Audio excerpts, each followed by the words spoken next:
essere qui perché? Doveroso per Giancarlo Gentilini, il miglior sindaco che abbiamo mai avuto. Un ricordo di Gentilini. È stato un grande, io l'ho conosciuto perché ho fatto delle cene anche con lui, è una persona squisita. Ne parla ancora al presente. Sì, perché per me è sempre il mio sindaco e resterà sempre. Grandissimo uomo, io poi che sono stato a contatto con lui per 40 anni che sono stato qui nell'Arma, quindi era un dovere. Parte un pezzo di noi, questa è una pezza di storia della nostra Treviso, per chi la ama e l'ha amata tanto, credo sia veramente un monumento che sparisce. Lui è un monumento della nostra Treviso, un campione vero come lo chiamavo io.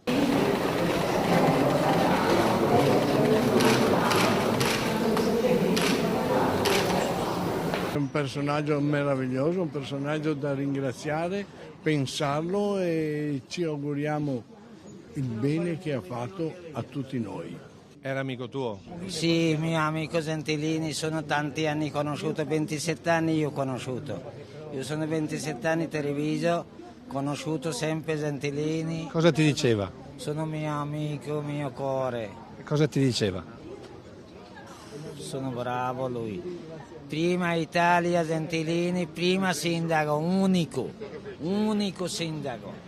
Il ricordo più vivido che io ho è l'ultimo, quando l'ho visto a Castelfranco Veneto in occasione di una premiazione, di un festival, dove con il suo vocione, la sua presenza e il suo sorriso ha catalizzato la platea tutta, ed è quello il ricordo più bello che porto. Il suo ricordo è indelebile, lo rimarrà per sempre, perché anche questo modo di comunicare, questo modo di comportarsi dimostra totalmente l'amore che lui ha avuto per la sua città. Secondo lei più una piazza, una via o un monumento per ricordarlo?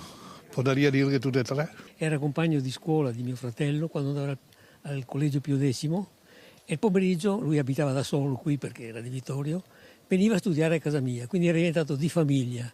Poi con gli alpini lui ha cominciato a seguirmi in tutte le sedi dove ho fatto servizio, si presentava in allegria con dei colleghi, con gli amici e poi siamo rimasti sempre in contatto.